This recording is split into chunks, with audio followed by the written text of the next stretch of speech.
अगर मैं आपसे बोलूं कि एक कंपनी है जो हजारों करोड़ का लॉस करती है, फिर भी इन्वेस्टर्स उसमें पैसा डालना बंद नहीं करते, तो शायद आप बोलो यार ये पॉसिबल कैसे है। और ऑनेस्टली मैंने भी यही सोचा था जब मैंने पहली बार क्रेडिट के बारे में पढ़ा। रिसर्च करनी स्टार्ट करी, मुझे लगा अच्छा ये वही ऐप है ना जो क्रेडिट कार्ड बिल भरने पे कैशबैक देता है। बस स्टोरी खत्म। लेकिन जितना अंदर गई उतना रियलाइज हुआ कि क्रेडिट की स्टोरी कैशबैक की नहीं है, ट्रस्ट की है। और शायद इसी वजह से इन्वेस्टर्स इस कंपनी को इतना सीरियसली लेते हैं। तो आज की वीडियो में हम समझेंगे क्रेडिट एक्चुअल में करता क्या है, कंपनी पैसा कैसे कमाती है, और सबसे इंपॉर्टेंट आखिर इन्वेस्टर्स को इस कंपनी में फ्यूचर क्या दिख रहा है। Hi guys, welcome back to fail with Harshika. और आज हम बात करने वाले हैं इंडिया का सबसे इंटरेस्टिंग स्टार्टअप केस स्टडीज में से एक, क्रेडिट। सबसे पहले एक सिंपल क्वेश्चन, क्रेडिट कार्ड क्या होता है? सिंपल लैंग्वेज में बैंक आपको टेम्परेरी पैसे देता है। आप आज स्पेंड कर सकते हो और बाद में पेमेंट कर सकते हो। सुनने में बहुत सिंपल लगता है, लेकिन प्रॉब्लम तब स्टार्ट होती है जब आपके पास एक नहीं दो या तीन क्रेडिट कार्ड्स हो। किसी कार्ड की ड्यू डेट 5, किसी की 12, किसी की 18, और अगर गलती से पेमेंट मिस हो गई तो लेट फी, इंटरेस्ट और क्रेडिट स्कोर का नुकसान अलग। और बहुत बार लोगों को पता भी नहीं चलता कि उनका पैसा एग्जैक्टली जा कहाँ रहा है। यही प्रॉब्लम क्रेड ने आइडेंटिफाई की। क्रेड की शुरुआत 2018 में हुई थी। Founder the Kunal Shah. अगर आप स्टार्टअप वर्ल्ड फॉलो करते हो तो नाम सुना होगा। लेकिन इंटरेस्टिंग बात यह है कि कुणाल शाह की पहली सक्सेस क्रेड नहीं थी। उससे पहले भी उन्होंने बिजनेस बिल्ड किए थे और एक सक्सेसफुल कंपनी एग्जिट भी की थी। लेकिन क्रेड के साथ उनका आइडिया थोड़ा डिफरेंट था। उन्होंने एक ऑब्जर्वेशन नोटिस की, इंडिया में बहुत सारे डिजिटल प्रोडक्ट सबको टारगेट करते हैं, लेकिन कोई भी स्पेसिफिकली फाइनेंशियल रिस्पॉन्सिबल लोगों की कम्युनिटी नहीं बना रहा था। और यहीं से क्रेड का आइडिया निकला। क्रेड ने शुरू में एक इंटरेस्टिंग रूल रखा, प्लेटफॉर्म मेनली उन लोगों के लिए था जिनका क्रेडिट स्कोर रफली 750 या उससे ज्यादा हो। अब आप सोच रहे होंगे क्रेडिट स्कोर पे इतना फोकस क्यों? क्योंकि क्रेडिट स्कोर इनडायरेक्टली एक चीज बताता है, फाइनेंशियल डिसिप्लिन। मतलब बंदा अपने पेमेंट्स टाइम पे करता है या नहीं, लोन्स रिस्पॉन्सिबली हैंडल करता है या नहीं। और इसी बेसिस पर क्रेड ने एक कम्युनिटी क्रिएट करनी शुरू करी। लेकिन एक प्रॉब्लम थी, लोग ऐप यूज ही क्यों करेंगे? कोई भी नया ऐप डाउनलोड करना नहीं चाहता, और अगर कर भी ले तो रेगुलरली यूज करना और भी मुश्किल होता है। यहीं पर एंट्री होती है कैशबैक और रिवॉर्ड्स की। क्रेड ने यूजर्स को इंसेंटिव्स देने स्टार्ट किए, ऑफर्स, डिस्काउंट्स, कैशबैक्स, रिवॉर्ड्स, ताकि लोग क्रेडिट कार्ड बिल्स क्रेडिट के थ्रू पे करना स्टार्ट करें। और स्ट्रेटेजी काम कर गई, मिलियंस ऑफ यूजर्स प्लेटफॉर्म पर आ गए। लेकिन यहाँ पे इंटरेस्टिंग बात है, मोस्टली लोग सोचते हैं कैशबैक ही प्रोडक्ट था। मुझे भी पहले ऐसे ही लगता था। मैं आपको एक एग्जांपल देती हूँ। आज अगर गूगल मैप्स एक दिन के लिए बंद हो जाए तो कितने लोग जेन्युइनली बिना मैप्स के ट्रैवल कर पाएंगे? बहुत कम। क्योंकि हम हैबिट बना चुके हैं। गूगल मैप्स ने सिर्फ रूट नहीं दिया, उसने बिहेवियर चेंज किया है। वैसे ही यूपीआई ने बिहेवियर चेंज किया है। आज हम 10 रुपए भी क्यूआर स्कैन करके भेज देते हैं, कैश निकालना याद भी नहीं रहता। क्रेड भी कुछ सिमिलर करने की कोशिश कर रहा था। कंपनी चाहती थी कि क्रेडिट कार्ड मैनेजमेंट के लिए लोगों की डिफॉल्ट हैबिट बन जाए कि जब भी बिल पे करना हो क्रेडिट खोलो, जब भी स्पेंडिंग देखनी हो क्रेडिट खोलो, जब भी रिवॉर्ड्स देखने हो क्रेडिट खोलो। और अगर ये हैबिट स्ट्रांग हो जाए तो बिजनेस अपॉर्चुनिटीज खुद क्रिएट होने लगती है।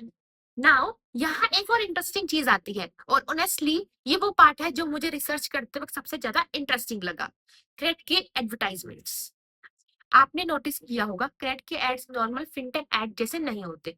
कभी राहुल द्रविड़ रोड पे गुस्सा कर रहे होते हैं, कभी famous celebrities completely random roles में दिखते हैं, कभी एड देखने के बाद समझ ही नहीं आता कि भाई प्रोडक्ट क्या था। और इसी वजह से बहुत लोग बोलते हैं यार क्रेड के एड समझ ही नहीं आते। और सच बोलूं मुझे भी पहली बार ऐसे ही लगा था। लेकिन फिर मैंने सोचा अगर इतनी बड़ी कंपनी इतना पैसा एडवर्टाइजिंग पर खराब कर रही है तो शायद उनका ऑब्जेक्टिव कुछ और है। नॉर्मली फिनटेक कंपनीज क्या करती हैं? Zero fees, instant loans, 50 rupees cashback, download now, ऐसे मैसेजेस, हर एड प्रोडक्ट एक्सप्लेन करने की कोशिश। लेकिन क्रेड का अप्रोच काफी डिफरेंट था। वो प्रोडक्ट एक्सप्लेन करने से पहले अटेंशन कैप्चर करना चाहते थे। सोचो आज एवरेज पर्सन रोज कितना एडवर्टाइजमेंट देखता है, Instagram, YouTube, websites, apps, TV, हर जगह एड्स ही एड्स। और प्रॉब्लम ये है कि मेजोरिटी एड्स हम स्किप कर देते हैं या इग्नोर कर देते हैं। तो क्रेड ने डिसाइड किया हम बोरिंग नहीं बनेंगे, हम मेमोरेबल बनेंगे। इसीलिए उन्होंने सेलिब्रिटी को सेलिब्रिटी जैसा दिखाना ही बंद कर दिया। इंस्टेड उन्होंने लोगों को कंप्लीटली अनएक्सपेक्टेड सिचुएशंस में दिखाया, और जब ऑडियंस सरप्राइज होती है तो उनका अटेंशन ऑटोमेटिकली कैप्चर हो जाता है। राहुल द्रविड़ वाले एड को ही देख लो। पूरे इंडिया ने उन्हें काम, कंपोज्ड और डिसिप्लिन क्रिकेटर के रूप में देखा था, और सडनली एड में वो रोड पर चिल्लाते हुए नजर आते हैं। अब शॉक्ड हो गए, वीडियो वायरल हो गया, मीम्स बन गए, डिस्कशन स्टार्ट हो गया। अब इंटरेस्टिंग बात यह है, बहुत सारे लोगों को उस एड की पूरी स्टोरी याद नहीं होगी, लेकिन उन्हें ये याद होगा कि ये क्रेड का एड था। और मार्केटिंग में कई बार ये बहुत पावरफुल होता है, क्योंकि क्रेड एक टूथपेस्ट नहीं बेच रहा, ना ही शैम्पू, ना ही चिप्स, वो एक ब्रांड बिल्ड कर रहा है। और स्ट्रॉन्ग ब्रांड सिर्फ प्रोडक्ट नहीं बेचते, वो मेमोरी क्रिएट करते हैं। और मुझे लगता है कि क्रेड का ऑब्जेक्टिव भी यही था, प्रीमियम फील क्रिएट करना और डिफरेंट दिखाना और लोगों के दिमाग में जगह बनाना। एक और इंटरेस्टिंग ऑब्जर्वेशन है, अगर आप क्रेड के एड्स देखो तो उनमें अर्जेंसी बहुत कम होती है। कोई चिल्लाता नहीं, ऑफर खत्म होने वाली है, अभी डाउनलोड करो, लास्ट चांस। इंस्टेड एड्स ज्यादा स्टोरी टेलिंग बेस्ड लगते हैं, ऑलमोस्ट एंटरटेनमेंट कंटेंट की तरह। और शायद इसी वजह से लोग वॉलेंटरली उनके एड्स देखते भी हैं। लेकिन इसका मतलब ये नहीं कि स्ट्रेटेजी परफेक्ट है। क्रिटिसिज्म भी हुआ है, बहुत लोग कहते हैं कि एड्स एंटरटेनिंग होते हैं, लेकिन प्रोडक्ट समझ नहीं आता। और ऑनेस्टली ये क्रिटिसिज्म वैलिड भी है। लेकिन अगर ऑब्जेक्टिव अवेयरनेस क्रिएट करना हो, कन्वर्सेशन क्रिएट करना हो और ब्रांड को मेमोरेबल बनाना हो, तो क्रेड डेफिनेटली सक्सेसफुल रहा है। और मेरे लिए ये स्टार्टअप की सबसे बड़ी लर्निंग थी। कभी कभी मार्केटिंग का गोल प्रोडक्ट एक्सप्लेन करना नहीं होता, कभी कभी मार्केटिंग का गोल होता है लोगों को आपके बारे में बात करने पर मजबूर कर देना। और क्रेड ने ये काम काफी अच्छे तरीके से किया। लेकिन अटेंशन और अवेयरनेस से कंपनी फेमस तो हो सकती है, प्रॉफिटेबल नहीं। और इसीलिए अब सवाल आता है, आखिर क्रेड पैसा कमाता कैसे है? पहला सोर्स है बिजनेस पार्टनरशिप। सोचो तुम्हारा एक ब्रांड है, मान लो, और तुम प्रीमियम लगेज बेचते हो या प्रीमियम स्किन केयर या फिटनेस प्रोडक्ट्स। अब तुम्हारे सामने ऑप्शन है कि तुम डायरेक्टली उन लोगों तक पहुंच सकते हो जो जनरली ज्यादा स्पेंडिंग कैपेसिटी रखते हैं, तो तुम क्रेड के साथ पार्टनरशिप करना पसंद करोगे। और इसी तरह कंपनीज क्रेड के प्लेटफॉर्म पर विजिबिलिटी के लिए पे करती हैं। दूसरा सोर्स है ट्रांजैक्शन बेस्ड अर्निंग।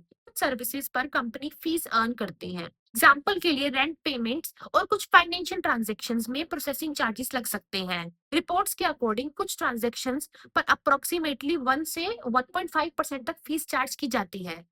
तीसरा सोर्स है फाइनेंशियल प्रोडक्ट्स, और ये पार्ट काफी इंपॉर्टेंट है, क्योंकि यहाँ मार्जिन जनरली बेटर हो सकता है।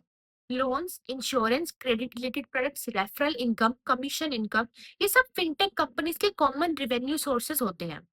और कैट ने भी gradually multiple financial offerings launch करी हैं। चौथा सोर्स है रिवॉर्ड इकोसिस्टम। जब यूजर्स रिवॉर्ड रिडीम करते हैं, ऑफर्स यूज करते हैं, ब्रांड्स के साथ इंटरेक्ट करते हैं, तो उस इकोसिस्टम में एक कमीशंस और रिवेन्यू शेयरिंग अपॉर्चुनिटीज क्रिएट होती है। लेकिन ऑनेस्टली मुझे नहीं लगता कि ये सबसे वैल्यूएबल एसेट है। मेरे अकॉर्डिंग क्रेड का सबसे वैल्यूएबल एसेट है उसकी ऑडियंस। सोचो, अगर तुम्हारे पास एक प्लेटफॉर्म हो जहां मिलियंस ऑफ यूजर्स हो, और उनमें से बहुत सारे फाइनेंशियल एक्टिव और हायर स्पेंडिंग कैटेगरी के हो, तो वो ऑडियंस खुद एक एसेट बन जाती है। इसी वजह से कई एनालिस्ट और क्रिएटर्स कहते हैं कि क्रेड सिर्फ पेमेंट ऐप नहीं है, ये एक high trust consumer network create करने का अटेम्प्ट है। अब एक और इंटरेस्टिंग नंबर देखते हैं। FY24 में क्रेड की ऑपरेटिंग रेवेन्यू अप्रोक्सीमेटली 2397 करोड़ तक पहुंच गई थी, जो प्रीवियस ईयर के कंपैरिजन में काफी स्ट्रॉन्ग थी। लेकिन साथ ही कंपनी नेट लॉस भी रिपोर्ट कर रही थी, जो कि 1600 करोड़ से ज्यादा था। और यही चीज लोगों को कंफ्यूज करती है, रिवेन्यू भी बढ़ रहा है, लॉस भी, वैल्यूएशन भी बढ़ी है, तो एक्चुअल पिक्चर क्या है? मेरे हिसाब से इन्वेस्टर्स सिर्फ प्रेजेंट को नहीं देख रहे, वो फ्यूचर पॉसिबिलिटी देख रहे हैं। अगर एक कंपनी लोगों की फाइनेंशियल लाइफ का इंपॉर्टेंट पार्ट बन जाती है, तो फ्यूचर में उसके पास बहुत सारे मोनेटाइजेशन ऑप्शंस होते हैं। Loans, insurance, payments, commerce, subscription और नए फाइनेंशियल प्रोडक्ट्स। क्वेश्चन ये नहीं है कि कंपनी आज क्या कमा रही है, क्वेश्चन ये है कि फ्यूचर में कितना कमा सकती है। और इन्वेस्टर्स इसी बेट पर पैसा लगाते हैं। लेकिन इसका अपोजिट साइड भी है। अगर ग्रोथ और प्रॉफिटेबल बिजनेस एक ही चीज नहीं होते, हिस्ट्री में बहुत सारी कंपनीज यूजर्स तो लाई, लेकिन प्रॉफिट्स नहीं ला पाई। इसीलिए फ्यूचर गारंटेड नहीं है। क्रेड को भी कंटिन्यूअसली प्रूव करना होगा कि वो सस्टेनेबल बिजनेस बिल्ड कर सकता है। पर्सनली मुझे क्रेड की स्टोरी में सबसे इंटरेस्टिंग चीज कैशबैक नहीं लगी, ना वैल्यूएशन ना मार्केटिंग। मुझे सबसे इंटरेस्टिंग लगा एक सिंपल आइडिया कि ट्रस्ट को बिजनेस मॉडल बनाया जा सकता है। और अगर आप सही ऑडियंस को अट्रैक्ट कर रहे हो तो एक सिंपल बिल पेमेंट ऐप भी $1 बिलियन कंपनी बन सकती है। तो अब आप मुझे कमेंट में बताओ आपको क्या लगता है, क्रेडिट फ्यूचर का फाइनेंशियल सुपर ऐप बनेगा या फिर सिर्फ क्रेडिट कार्ड रिवॉर्ड्स प्लेटफॉर्म बनकर रह जाएगा। अगर वीडियो पसंद आई हो तो लाइक कर देना और ऐसे ही स्टार्टअप ब्रेकडाउन और बिजनेस स्टोरीज के लिए सब्सक्राइब कर लेना फेल विद हर्षिका को। मैं मिलूंगी नेक्स्ट वीडियो में। Bye guys.